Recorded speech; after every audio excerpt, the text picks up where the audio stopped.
Review of India's foreign policy. इसमें हम India की जो फॉरेन पॉलिसी है 1947 से लेके 1990 तक और 1991 से लेके आज तक की जो फॉरेन पॉलिसी है, ऐसे दो स्टेजेस में उसका क्लासिफिकेशन किया जाता है, first stage and second stage. उसके बारे में हम जानकारी आज लेने वाले हैं। लेकिन उससे पहले भी अर्ली फेज के बारे में, मतलब जो हमारी फॉरेन पॉलिसी बनाई गई उस समय पे कौन से इवेंट्स या इंसिडेंट्स हुए थे कि जिसके कारण हमारी पॉलिसी जो है वो फॉर्मेट हो गई, तो इसके बारे में हम जानकारी लेंगे। तो फर्स्ट वन, अर्ली फेज के बारे में हम जानकारी लेंगे। इंडिया का जो अर्ली फेज है उसके बारे में। तो इसमें सबसे बड़ा कंट्रीब्यूशन पंडित जवाहरलाल नेहरू का है, क्योंकि जो नॉन अलाइनमेंट है और जो सार्क है, इन दोनों ऑर्गेनाइजेशंस को बनाने का काम उन्होंने किया है। इनका कंट्रीब्यूशन ग्रेट है, क्योंकि जब कोल्ड वॉर चल रहा था तब वर्ल्ड लेवल पे दो मिलिट्री ऑर्गेनाइजेशंस बन रहे थे। अमेरिका ने अपना एक मिलिट्री ऑर्गेनाइजेशन बनाया था, रशिया ने अपना एक मिलिट्री ऑर्गेनाइजेशन बनाया था। तब इन्होंने डिसाइड किया कि हमें दोनों का भी हेल्प चाहिए, दोनों का भी एड चाहिए, दोनों की मदद चाहिए। तो इन्होंने एक थर्ड अलायंस बनाया था, उसका नाम है नॉन अलाइनमेंट। मतलब दोनों ग्रुप में उन्होंने जाना पसंद नहीं किया। तो इसके माध्यम से क्या हो गया कि हमें दोनों कंट्रीज की मदद मिलती थी। तो इसलिए उनका बहुत बड़ा कंट्रीब्यूशन हमारे फॉरेन पॉलिसी को बनाने में है। अब हमारी फॉरेन पॉलिसी के ऊपर कुछ फैक्टर्स इन्फ्लुएंस करते हैं। उसमें का फर्स्ट वन है, we made an effort to understand all international events. मतलब जो इंटरनेशनल लेवल पे जो अलग अलग इवेंट्स होते हैं उनको हमें समझना होगा, अंडरस्टैंड करना होगा, और बाद में किसी भी तरीके का प्रेशर हमें किसी भी कंट्री का एक्सेप्ट नहीं करना है, और हमारे खुद इंडिपेंडेंटली हमारे इंडिया के लोगों को हमारी फॉरेन पॉलिसी बनानी है। तो इस तरीके से हमें इंटरनेशनल लेवल पे इवेंट्स को अंडरस्टैंड करके हमारी खुद की पॉलिसी बनानी है। दूसरा फैक्टर है कि जो चाइना और पाकिस्तान जो कि हमारे नेबरिंग कंट्रीज है, वो हमेशा ही हमें प्रॉब्लम क्रिएट करते हैं।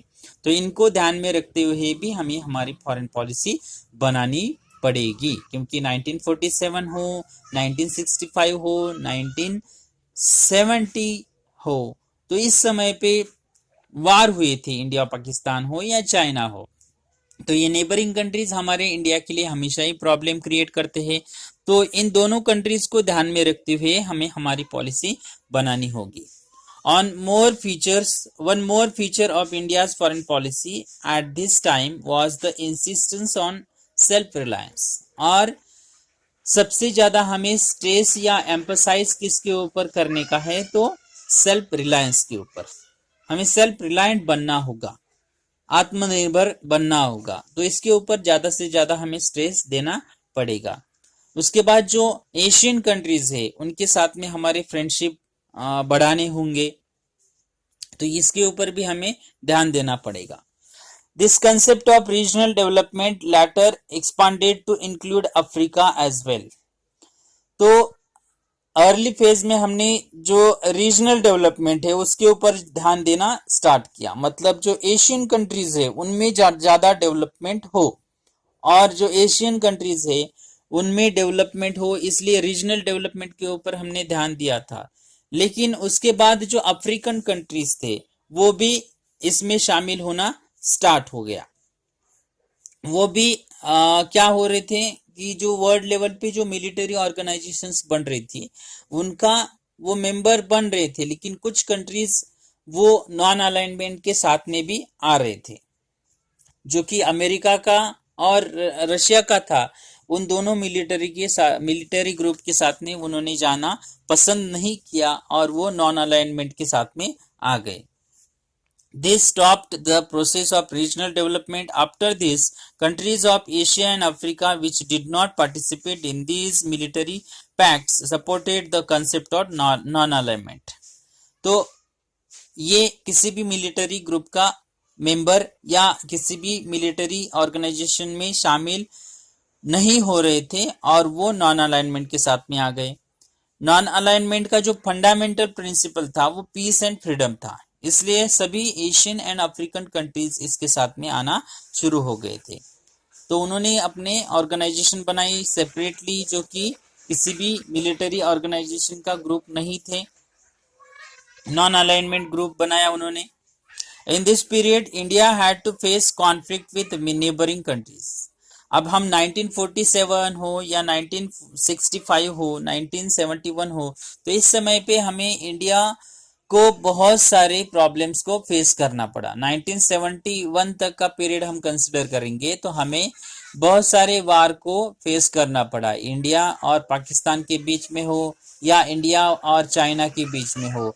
तो इन नेबरिंग कंट्रीज के साथ में हमें वार को फेस करना पड़ा। 1947-48 की बात करेंगे या 1965 की बात करेंगे, और 1971 जब बांग्लादेश का क्रिएशन हो गया तब की बात करेंगे, तो हमें ऐसे 3 वार को फेस करना पड़ा पाकिस्तान के साथ में।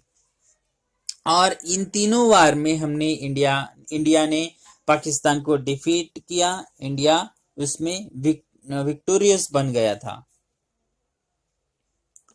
In the decade of the 1970s, अब 1970 तक की बात करेंगे, तब बहुत सारे प्रॉब्लम्स को हमने फेस किया था, वार हो या दूसरी चीजें हो, क्योंकि हमें 1947 में इंडिपेंडेंस मिला, तो उस समय पे बहुत सारे इकोनॉमिकल प्रॉब्लम्स थे या इंटरनल प्रॉब्लम्स थे।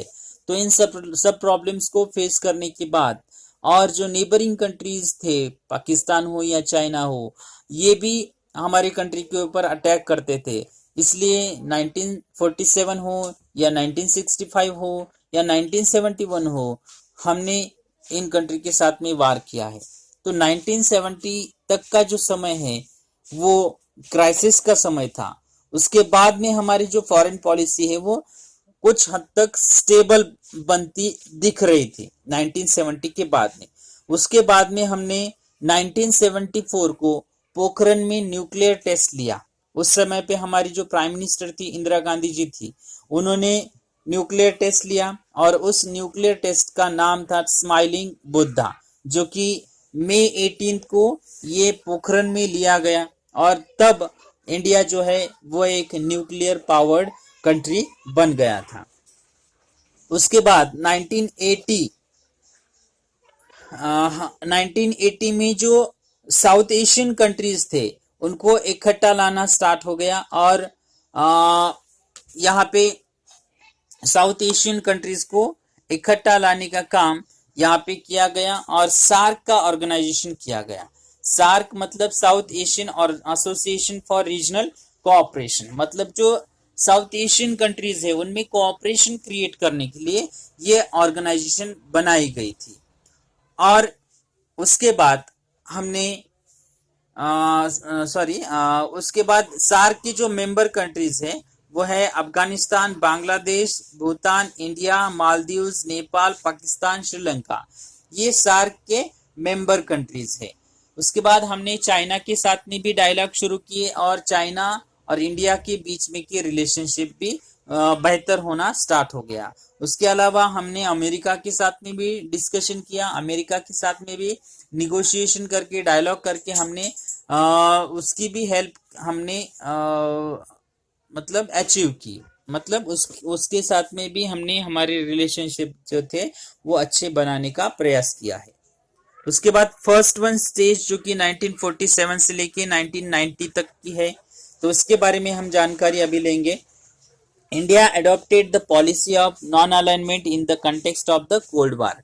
जब कोल्ड वार शुरू हुआ था 1945 से लेके 1990 तक का, इस कोल्ड वार में अमेरिका और रशिया, इन दोनों के बीच में कोल्ड वार चल रहा था। अमेरिका अपना मिलिट्री ऑर्गेनाइजेशन बना रहा था, अमेरिका ने नाटो बनाया, रशिया ने अपना खुद का एक मिलिट्री ऑर्गेनाइजेशन बनाया था, उसका नाम है वार्सा पैक्ट। और जो सभी कंट्रीज है वर्ल्ड में कि वो इन ऑर्गेनाइजेशन का मेंबर बन रहे थे, जैसा उनका बेनिफिट वो इस तरीके से वो उस ग्रुप में जाना पसंद कर रहे थे। अमेरिका के साथ में ज्यादा बेनिफिट है तो वो अमेरिका के मिलिट्री ऑर्गेनाइजेशन में जा रहे थे। जो कंट्रीज रशिया के साथ में जाना चाहते थे वो रशिया के मिलिट्री ऑर्गेनाइजेशन में जा रहे थे। तो इस तरीके से वर्ल्ड लेवल पे कोल्ड वार चल रहा था। उस समय पे हमने किसी भी ग्रुप के साथ में जाना पसंद नहीं किया। As a result, priority was given to maintaining friendly relations with all nations and to taking the help required for development from different countries. Due to the policy of non-alignment, अब ये policy हमने जो accept की थी non alignment की, तो इसके कारण हमें जो दोनों भी सुपर पावर थे, रशिया हो या अमेरिका हो, इन दोनों कंट्रीज की हमें मदद मिलती थी। उसके बाद हमारे डिफेंस को स्ट्रांग करने में, टेक्नोलॉजिकली हमारे मिलिट्री को इक्विप्ड करने में हमें कुछ कंट्रीज ने हमेशा ही मदद की है। उनमें सोवियत यूनियन है, फ्रांस है, जर्मनी है। यहाँ से हमेशा ही हम मिलिट्री के जो वेपन्स है, इक्विपमेंट्स है, वो हम इंपोर्ट करते हैं। आज की ही हम बात करेंगे तो अभी भी हम फ्रांस से या जर्मनी से या सोवियत यूनियन से हम जो मिलिट्री में लगने वाले जो इक्विपमेंट्स है वो हम इंपोर्ट करते हैं। अब यहाँ पे हम देखेंगे जो पंडित जवाहरलाल नेहरू का जो कंट्रीब्यूशन है इसके बारे में देखेंगे। His stand was that India should independently understand। अब वो क्या सोचते थे, तो इंडिपेंडेंटली हमें इंटरनेशनल लेवल पे जो इंसिडेंट्स हो रहे थे या इवेंट्स हो रहे थे उनको हमें इंडिपेंडेंटली अंडरस्टैंड करना होगा और हमें बाद में हमारी फॉरेन पॉलिसी बनानी होगी। और हमारी फॉरेन पॉलिसी बनाते समय हमें पीस को ज्यादा से ज्यादा प्रेफरेंस देना होगा। ये उनका कंट्रीब्यूशन यहाँ पे है। सेकंड स्टेज की बात करेंगे तो ये स्टार्ट होता है 1991 से लेके आज तक की बात करेंगे तो ये सेकंड स्टेज है। सेकंड स्टेज में 1991 में जो इकोनॉमी है वो फ्री बन चुकी थी। लिबरलाइजेशन, ग्लोबलाइजेशन, ये कंसेप्ट एक्सेप्ट किए गए थे। सेकंड स्टेज में हम देखेंगे तो कोल्ड वार एंड हो चुका था। रशिया ने अपनी इकोनॉमी की तरफ ध्यान देना शुरू कर दिया था और कोल्ड वार खत्म हो गया था। इसलिए ग्लोबल लेवल पे इकोनॉमी हर एक कंट्री की फ्री बन चुकी थी और इंडिया ने भी हमारी जो इकोनॉमी है वो फ्री बनाई गई थी। उस समय पे हमारी जो फॉरेन पॉलिसी थी वो डायनामिक बन गई। मतलब शुरू में हमने देखा फर्स्ट स्टेज में तो हमने पॉलिटिकल रिलेशनशिप को और मिलिट्री रिलेशनशिप को ज्यादा प्रेफरेंस दिया था और हर एक कंट्री उसी फैक्टर्स को ज्यादा प्रेफरेंस देते थे। लेकिन इस सेकंड स्टेज में हम देख सकते हैं कि जो पॉलिटिकल और जो मिलिट्री प्रेफरेंस थे उसके अलावा भी दूसरे जो फैक्टर्स थे उनको भी प्रेफरेंस देना शुरू कर दिया गया। जैसे कि एजुकेशन हो, टेक्नोलॉजी हो या ट्रेड हो, इन सभी फैक्टर्स को इंटरनेशनल लेवल पे फॉरेन पॉलिसी में इन्फ्लुएंस होने लगा या उन फैक्टर्स को इंक्लूड किए जाने लगे थे। After 1991 India reduce the government control over the economy. हमने देखा कि जो हमारे इकोनॉमी के ऊपर जो गवर्नमेंट का कंट्रोल था 1991 के पहले वो कंट्रोल हटा दिया गया और हमारी इकोनॉमी फ्री बन गई। मतलब बाहर के कोई भी इंटरप्रेनर्स हो या इन्वेस्टर्स हो और या ट्रेडर्स हो इंडिया में आके ट्रेड कर सकते हैं, इन्वेस्टमेंट कर सकते हैं। तो इस तरीके से हमारा जो मार्केट है, हमारी जो इकोनॉमी है वो हर एक पर्सन के लिए फ्री कर दी गई।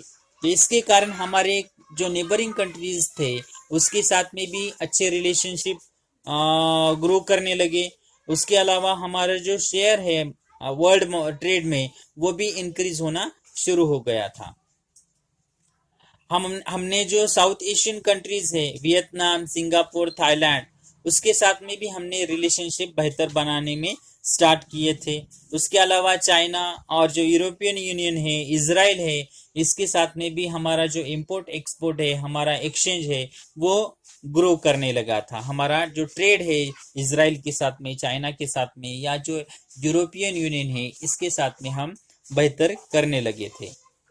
तो इस तरीके से हमारा जो रिलेशनशिप है वो नेबरिंग कंट्रीज के साथ में हो या दूसरे आउट कॉन्टिनेंटल एरियाज के जो कंट्रीज है, इजराइल जैसे, जापान जैसे या जो यूरोपियन यूनियन जैसे, उनके साथ में भी हमारी जो रिलेशनशिप है वो ग्रो करने लगे थे।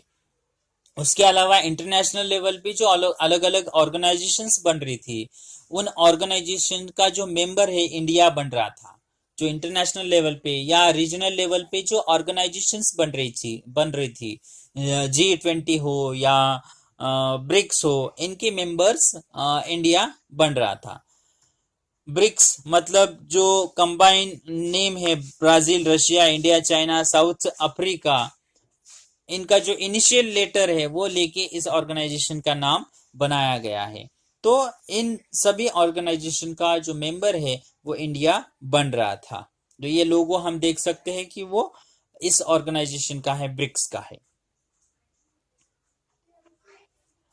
उसके बाद हमारे जो रिलेशनशिप है अमेरिका के साथ में, वो भी म्यूचुअल ट्रस्ट के साथ में ग्रो कर रहे थे, तो उनके साथ में भी हमारे रिलेशनशिप अच्छे होने लगे थे। हमने फर्स्ट न्यूक्लियर टेस्ट लिया था 1974 में, दूसरा न्यूक्लियर टेस्ट लिया था 1998 में। जब फर्स्ट न्यूक्लियर टेस्ट लिया था 1974 में, उस समय पे हमारी जो प्राइम मिनिस्टर थी इंदिरा गांधी जी थी, और जब सेकंड न्यूक्लियर टेस्ट लिया था 1998 में, उस समय पे हमारे प्राइम मिनिस्टर अटल बिहारी वाजपेयी जी थे। तो ये दो न्यूक्लियर टेस्ट हमने कंप्लीट किए, न्यूक्लियर पावर हमारे पास आ गया, और हमने कुछ मिसाइल्स भी बनाए जो कि हमारे नेवी एयरफोर्स के पास है, कि जो इन न्यूक्लियर बॉम्ब्स को कैरी कर सकते हैं। तो ऐसे मिसाइल भी हमने बनाए हैं। अब ये जो न्यूक्लियर पावर कैसे बना, मतलब न्यूक्लियर टेस्ट कैसे शुरू हो गया हमारे इंडिया में, तो उसके बारे में हम जानकारी लेंगे। तो उसके लिए हमने फर्स्ट न्यूक्लियर कमीशन बनाया, उसका नाम है द एटॉमिक एनर्जी कमीशन। ये एटॉमिक एनर्जी कमीशन बनाया, उसके लिए एक डिपार्टमेंट बनाया एटॉमिक एनर्जी के लिए, और इस कमीशन का मेन एम था न्यूक्लियर एनर्जी और न्यूक्लियर पावरफुल कंट्री बनाना, इलेक्ट्रिसिटी जनरेट करना, न्यूक्लियर पावर का यूज हेल्थ फैसिलिटीज के लिए या दूसरे डेवलपमेंट के लिए किया जाए। इस एनर्जी कमीशन के जो फर्स्ट चेयरमैन थे वो डॉक्टर होमी भाभा थे, और इनका बहुत बड़ा कंट्रीब्यूशन है। और पहला न्यूक्लियर टेस्ट 1974 में लिया गया, उसका नाम है स्माइलिंग बुद्धा। दूसरा न्यूक्लियर टेस्ट 1998 में लिया था। तो ऐसे न्यूक्लियर टेस्ट लेके हम एक न्यूक्लियर पावरफुल कंट्री बन गए, और उसके लिए कुछ मिसाइल भी बनाए गए थे न्यूक्लियर पावर कैरी करने के लिए। तो हम एक न्यूक्लियर पावरफुल कंट्री बन गए, लेकिन हम एक रिस्पॉन्सिबल कंट्री है। हमारे पास न्यूक्लियर वेपन्स है, लेकिन हम एक रिस्पॉन्सिबल कंट्री है। हमारे यहाँ पे डेमोक्रेटिक सिस्टम है, और जो हमारी पॉलिसी है वो है नॉट फॉर फर्स्ट यूज। हम न्यूक्लियर बॉम्ब्स का फर्स्टली यूज नहीं करते हैं, तो ये हमारी पॉलिसी है। और हमेशा ही इंडिया ने जो डिसआर्मामेंट की पॉलिसी है उसको सपोर्ट किया है, मतलब कम से कम हमें वेपन्स जनरेट करने होंगे। तो इस डिसआर्मामेंट की जो पॉलिसी है उसको सपोर्ट करने का काम इंडिया ने हमेशा ही किया है। मतलब इंडिया जो है वो एक शांति प्रिय कंट्री है, कि वो किसी भी कंट्री के ऊपर अटैक नहीं करता है या न्यूक्लियर बॉम्ब ब्लास्टिंग नहीं करता है। Thank you.